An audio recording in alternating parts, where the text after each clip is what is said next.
Hey, Fire fans and MLS fans, welcome back to Feed the Fire, a Chicago Fire podcast. I am your host, Nick, and I am back from my vacation on the beautiful paradise island of Maui in Hawaii. Oh, it was a fantastic time with my family, soaking up the sun, enjoying the surf and the sand, doing a little shopping, taking in some of the luau and just the good food out in Hawaii.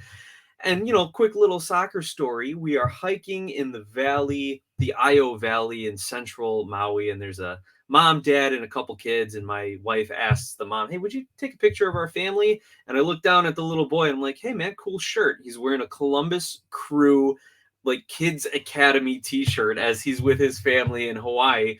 And the mom is going on and on. Oh, he loves soccer, and he's all he wants to do is play and watch it and this and that. Meanwhile, I'm wearing my Chicago Fire logo t-shirt. All it is just a giant crest of the Fire, and they're completely oblivious. So hopefully the kid pays a little bit more attention to some of the Chicago Fire games and some of the league logos and things, so he can have those conversations when he gets a little older. But anyway, shout out to the little boy rocking the Crew gear in Hawaii, and shout out to all of you, our listeners and fans, who stuck with our modified schedule over the last week or two as I was out on vacation with my family. So we're trying to get back into the groove. We have our Chicago Fire review and news show here Wednesday the 28th, and we'll have our preview episode out this Friday prior to their next match against Orlando City. And as always, our show is brought to you by Skira Icelandic Spring Water, available at your local 7-Eleven. And I wish I had a whole case of it with me on Maui, because I was cooking out on the beach, and the Fire had been cooking a little bit since I left the mainland. 2 wins against Portland. I'm sorry, not just against Portland, at Portland in Providence Park and at Sporting Kansas City. Big wins against Western Conference opponents. Take it with a grain of salt, Fire fans, because we saw Portland was a little banged up. We saw Kansas City didn't pull out their starting lineup. I don't think Vermes or Savarese cared too much about dropping points to Eastern Conference teams. But you know what? I say take it with a grain of salt, but take it. Enjoy the wins. Enjoy the win streak. The Fire have not won consecutive road games, I think, in something like 8 or 9 years. So this is huge for them, especially getting the first ever win at Providence Park against the Timbers. So enjoy that. We're going to recap the game against SKC. We're also going to talk about some coaching rumors and potential new coaches for the Fire, as well as take a look at their new short-term DP signing. And then if we got a little time, we're going to look at the all-star roster, because Chicago does have an all-star this season.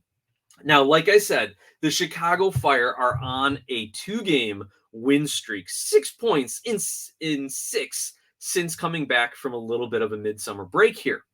Now, in our last episode, we recapped the Portland win, so let's quickly take a look at this SKC victory. Fabian Herbers, our guy Ferbers, just when the world and the league and the fans and everyone starts to realize just how not good of an MLS player he is, yeah, he scores in back-to-back games, this time getting the winner in the 47th minute.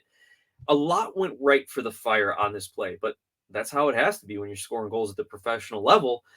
But credit to the Fire team for collectively pushing the ball forward, putting it in the box, and to Herbers for being in the right spot and for making what was, maybe not a too difficult of a finish, but you know what?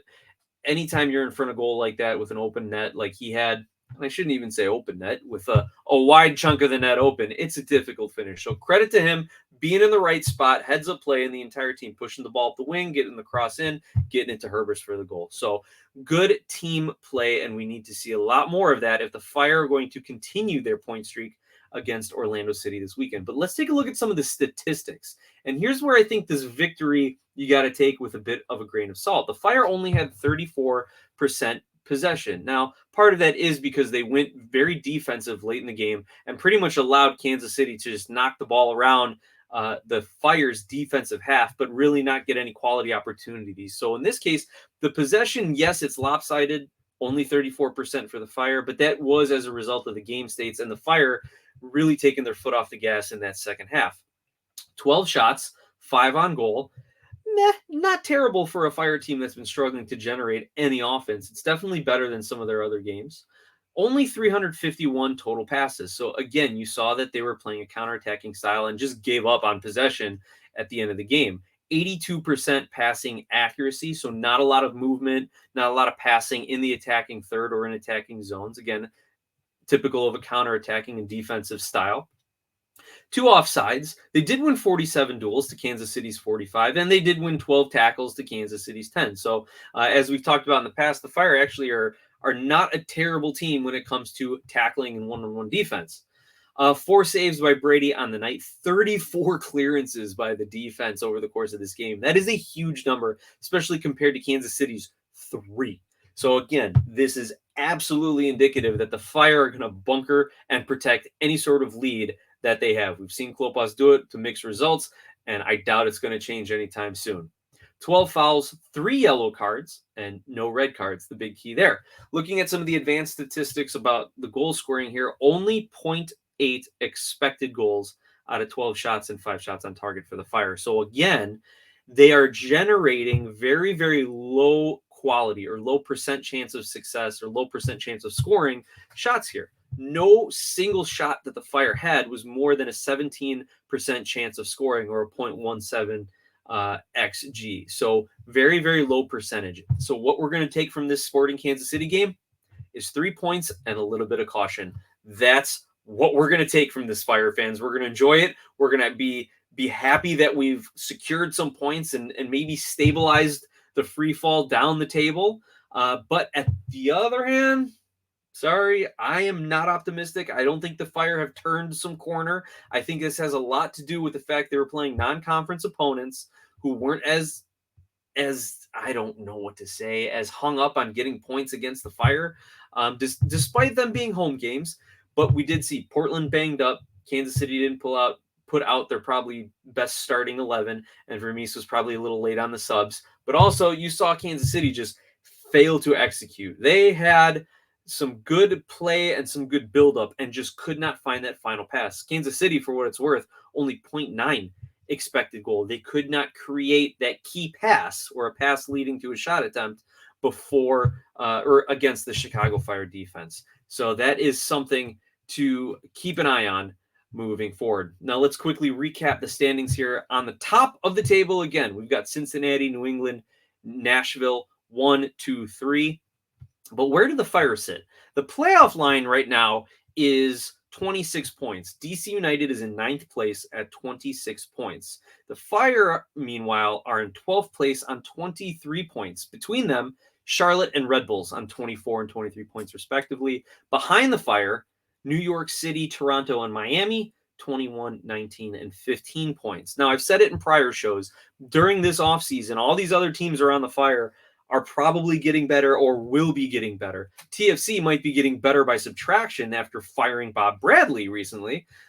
Miami obviously getting better with Leo Messi coming, Sergio Busquets coming, and they just announced they've got a new head coach, Tata Martino. Can you believe that now? You've got Tata, Leo, and Busquets all together in Miami with what they think, with what Miami thinks is a solid core players or a solid group of sporting players around them. So I fully expect Miami to move up. I fully expect New York to move up. Now, can Chicago keep pace and even gain ground on the teams ahead of them, like Red Bulls, Charlotte, DC, and Montreal?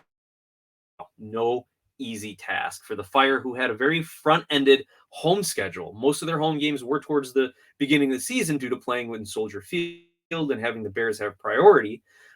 So it's going to be only more difficult for the Fire from here on out. But you know what? They made things a little bit easier for themselves, getting 6 points in 2 road games recently. So that is what the kind of Eastern Conference playoff picture looks like. The only thing that really gives me some hope as a Fire fan is that if you look at Charlotte, they have a poor defense. You look at Montreal, they have a poor defense. Those teams are in 10 and 8 spots, and they have -8, -7 goal differentials. The Fire are sitting on a -3 goal differential. So if they can actually start getting a little bit more offense, then you might see them jump up a couple spots and be right on that playoff line. The problem is I don't see them going out and getting any sort of offense because we just saw the announced signing of a defensive midfielder, and the coaching rumors are on very kind of defensive minded coaches here. So there's not going to be a lot of offensive power coming in to help the Chicago Fire. And we are going to talk all about that after our featured guest break here on the podcast. John Donovan is going to now give you his take on the Fire game against Kansas City, what he saw, what he was feeling, and what he thinks is going to happen going forward here. John, on the podcast side, you'll hear from him. And on the YouTube side, we're going to take a short break. So, John, take it away. John, thank you again for your segment. Always great to hear your voice and everything that you have to say about our hometown team, the Chicago Fire. And I want to remind everyone that John Donovan's segment is brought to you by Skira, Icelandic spring water. Icelandic for clear. Skira water comes from a spring in a government-protected nature preserve in Iceland with naturally low mineral content. This is not your average water, clearly. Unintended. It's one of the best. Thanks again, John, and thank you to our sponsor. Now, getting into this long second half, we're going to put a lot of stoppage time on it here so we can cover a lot of the player and coaching rumors circulating about. The first thing we need to address is not a rumor. It is a done deal. It has been announced that the Chicago Fire have signed Ousmane Doumbia to a short-term designated player loan. Here is what the announcement on MLSsoccer.com had to say. The Chicago Fire announced that the club has acquired Ivorian midfielder Ousmane Doumbia, excuse me if I mispronounced it before, as a DP on loan from FC Lugano. As you all know, FC Lugano is the sister club of the Fire, same ownership group, same Joe Mansueto ownership over in Switzerland. This is pending his visa and international transfer. And of course, pursuant to MLS and club policies, no additional terms were disclosed. So yes, of course, no one's going to know what the contract is structured, what the salary is. That's all got to come out a year or two later with the MLSPA salary disclosures and all those sort of things. And even then, you really don't get to know the finer points of these details. And I'll be honest, as an attorney who loves soccer and sports, one of my favorite memories of taking my sports law class, and again, this was like 13 years ago at Valparaiso Law, which does not exist anymore. Thank you very much, administration, for screwing over your school. I loved looking at the sporting contracts that we got to review and break it down and see what was there, what wasn't there. You know, and you hear about. Actually, we looked at one of Nick Saban's contracts that somehow leaked and got into the public. And I'm sure it was probably a public contract since he's a public employee working for the universities. So maybe leaked isn't the right word, but widely circulated. So it was cool to really see like all the things that he could command as someone of his stature versus kind of what were the standard things that were in these coaching and NCAA contracts.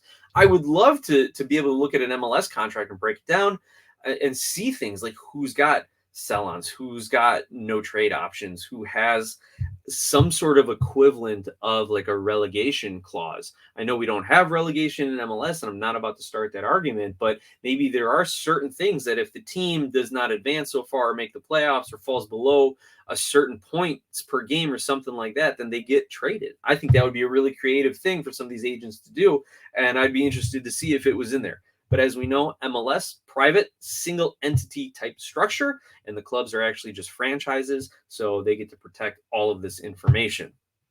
Continuing on now, tirade and tangent aside here, on the Chicago Fire's new midfielder, Ousmane Doumbia. Sporting director George Height says, "We're very pleased to welcome him to the club. He is a highly talented and versatile player with a skill set well suited for the league, and his addition will immediately bring more quality and leadership to the squad. We look forward to welcoming him to Chicago very soon."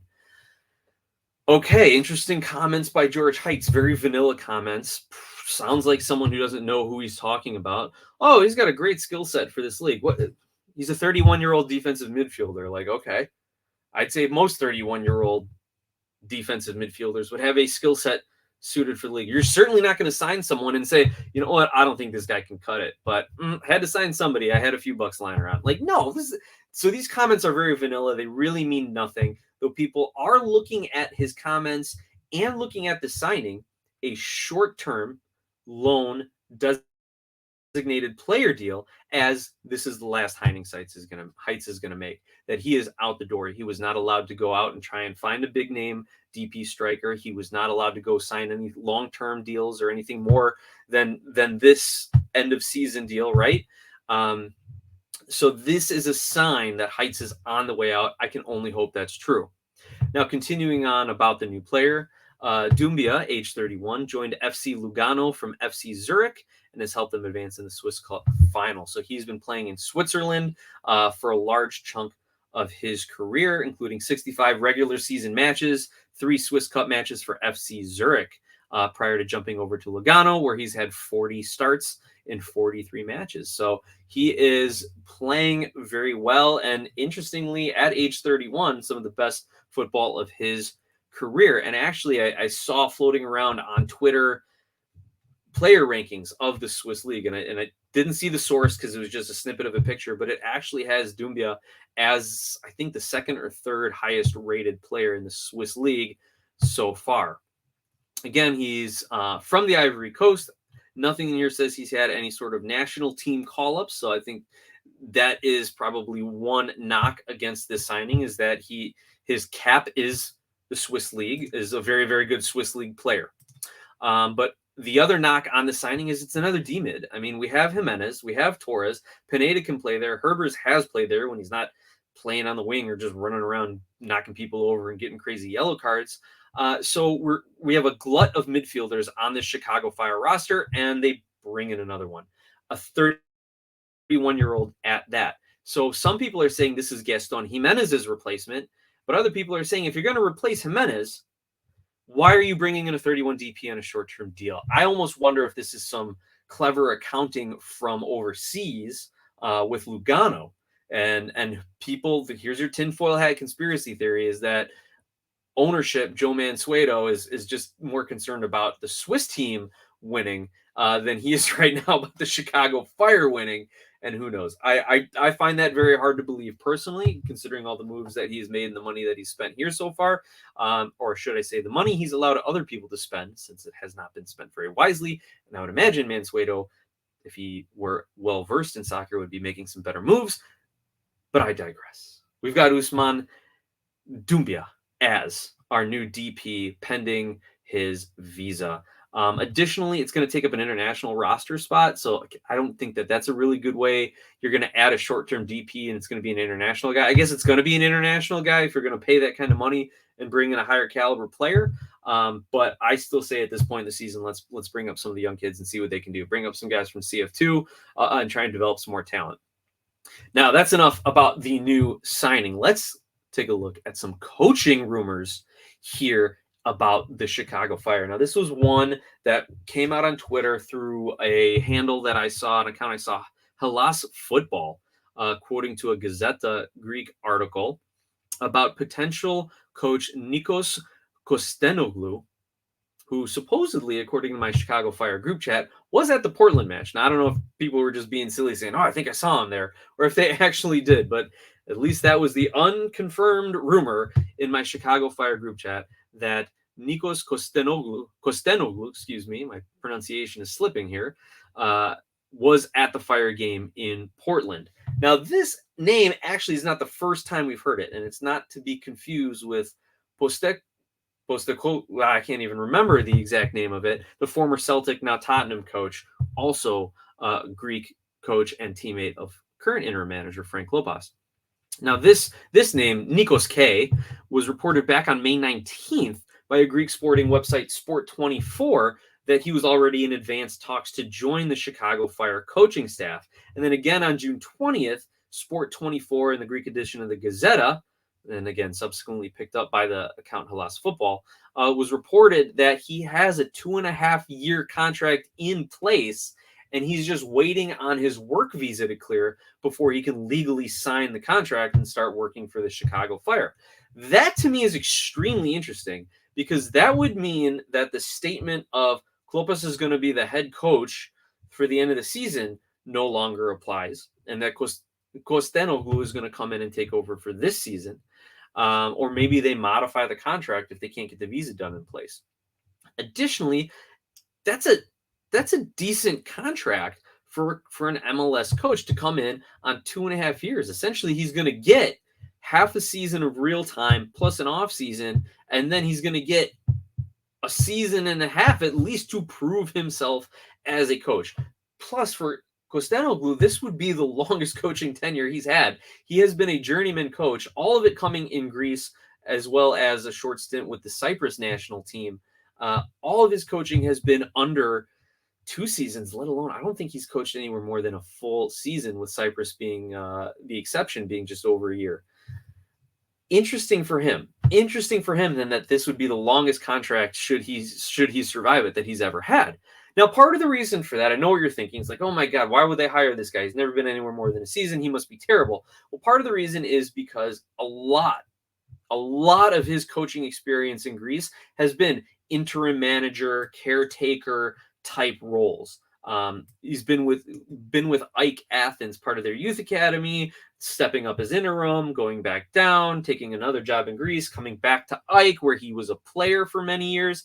So a lot of that, I guess, can be explained. It still does not look good, and it still keeps me not at ease in that fact. There have also been reports that he hasn't had the best working relationship with some of his other coaches, but we'll see if that changes here in Chicago. I imagine if he's going to come in as the head coach, I would guess, unfortunately, that Frank Lopez is going to stick around. Or maybe Kostenoglou comes in and says, nope, I'm the coach, everybody's out, cleans house, which is what I hope happens to a certain degree. I would love to see Zach Thornton stay around as the goalkeeper coach, and I would love to see CJ Brown stick around, but I'm not going to fault a new head coach for kind of cleaning house with the current coaching staff, especially one who's been underperforming here, right? However, despite all of that negativity around his coaching resume, over his last 3 club seasons, and this was 2018 through 2021-ish, 2020, he has had an overall winning percentage of about 60%. So that's a pretty good win percentage. But again, 3 different clubs in 3 seasons, then goes on and takes over the Cyprus national team in 2021 and only wins 2 of 18 games with Cyprus. Now, even the best coach isn't going to do a lot with the Cyprus national team, but still, 2 wins in 18, there's a lot of room for improvement and not a lot worse you can get. So here's kind of my reactions, the 2 reactions that I've been seeing once this name gets thrown around. Is this where the Fire are a journeyman coach from Greece? And the answer is yes. The Fire are that bad. I've seen a lot of reactions, and even in my Fire group chat, which thank you all for having a great discussion to anyone who's listening. It has been, why would we hire this guy? This is terrible. I can't, we're better than this. The front office needs to do better. I'm going to take the opposite side of it and say we're not better than this. The front office can do better. We are a terrible franchise. Ownership, to its credit, isn't meddling in sporting affairs, but at the same time is allowing the current failures to continue running the sporting affairs. The people running the sporting affairs are failing in many, many aspects, both on the pitch and in the stands and in my home for that matter, because, gosh, there's nothing that I am getting engaged with the Chicago Fire as an organization other than just watching the games on Apple. So, yeah, the Fire are that bad. No respectable coach is going to want to come here unless they get tons and tons of guarantees, both in money and in power and in roster construction.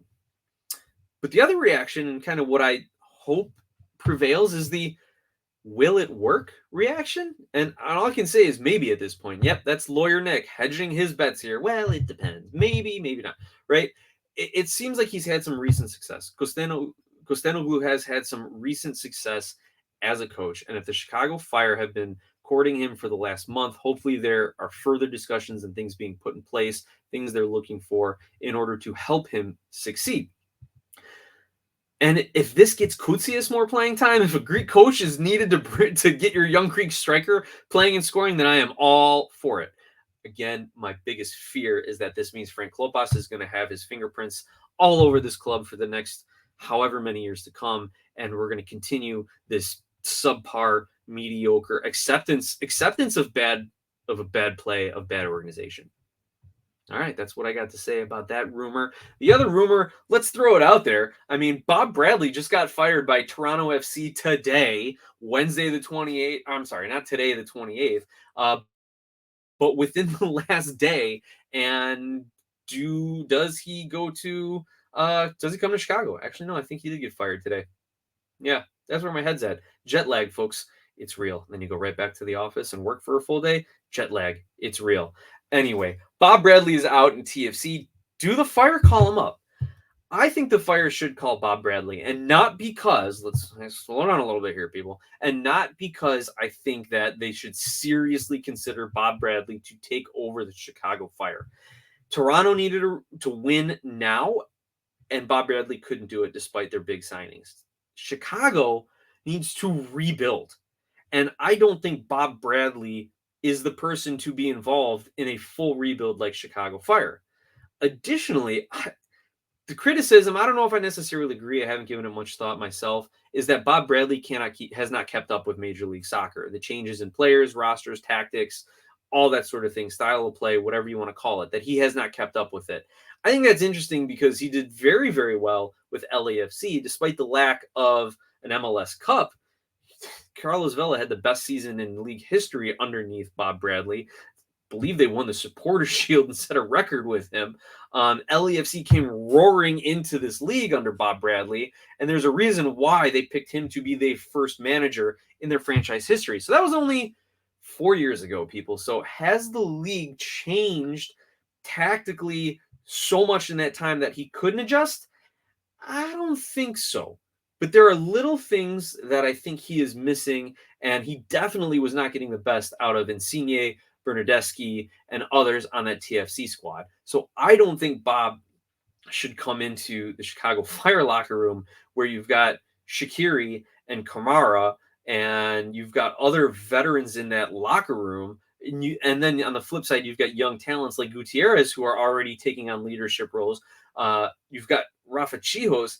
I don't know if that's going to be the best mix of personalities for Bob Bradley to come into. It's working now, but I just don't know if his style is going to jive with what is currently going on in the Fire locker room.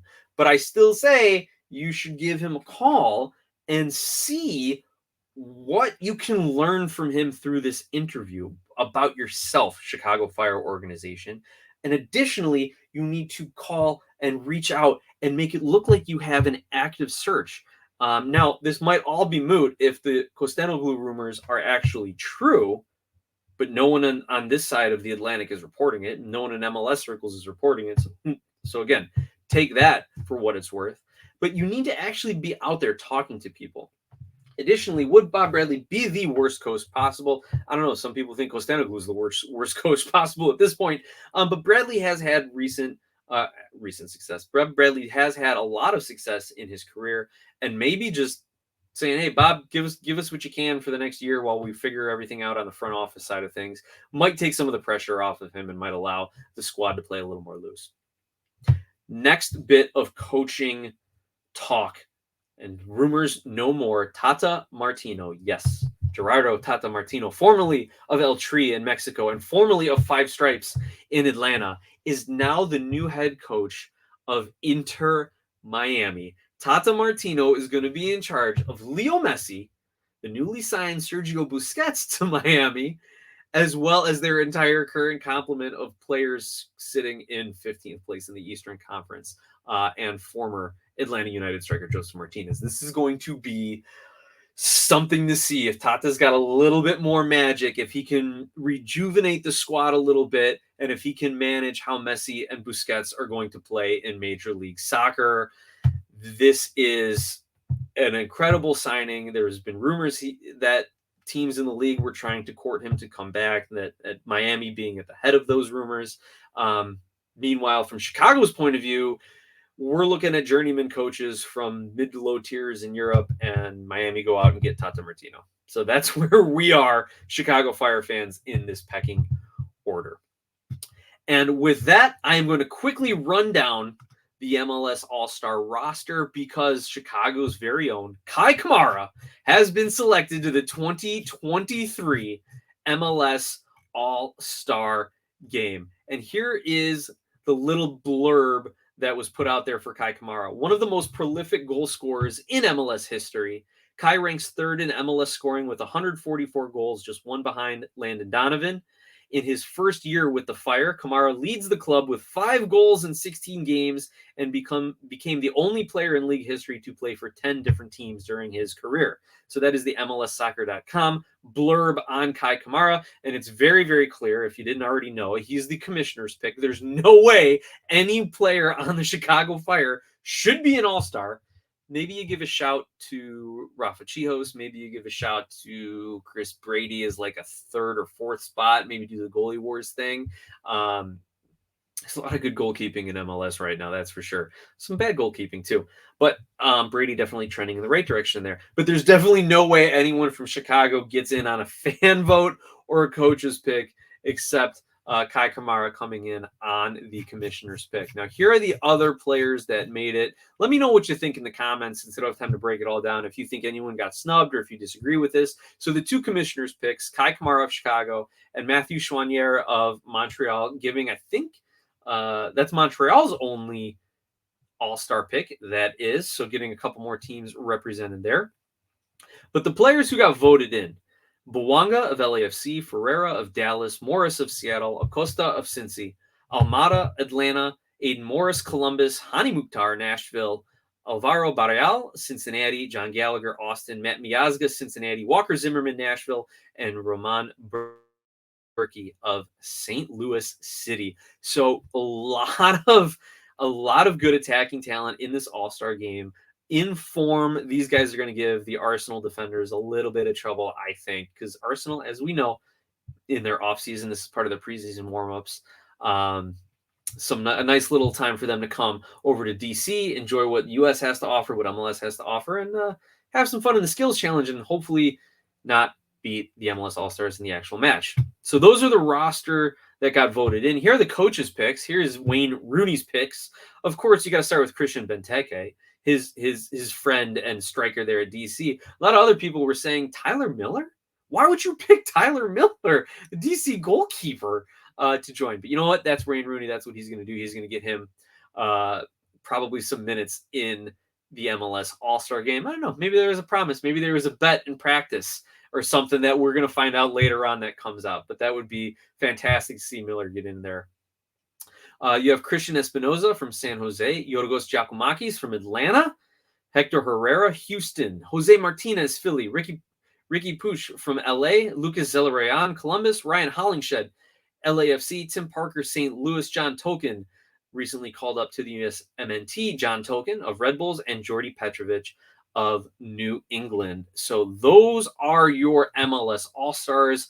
I'm really looking forward to seeing this team give Arsenal a good run out and hopefully score some goals, make it exciting, enjoy the skills challenge. All that is coming up, I believe, on July 16th. So make sure you go back and check your MLS schedule for all of that news.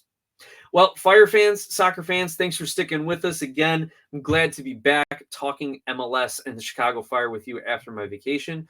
If you want to talk back, leave a comment on YouTube or email me, glasshouseSoccer@gmail.com, or my direct messages are open on Twitter @GlassHouseSoccer, but the soccer is spelled without an E, thanks to Twitter character limits. Hope you all have a wonderful night, and let's go Fire.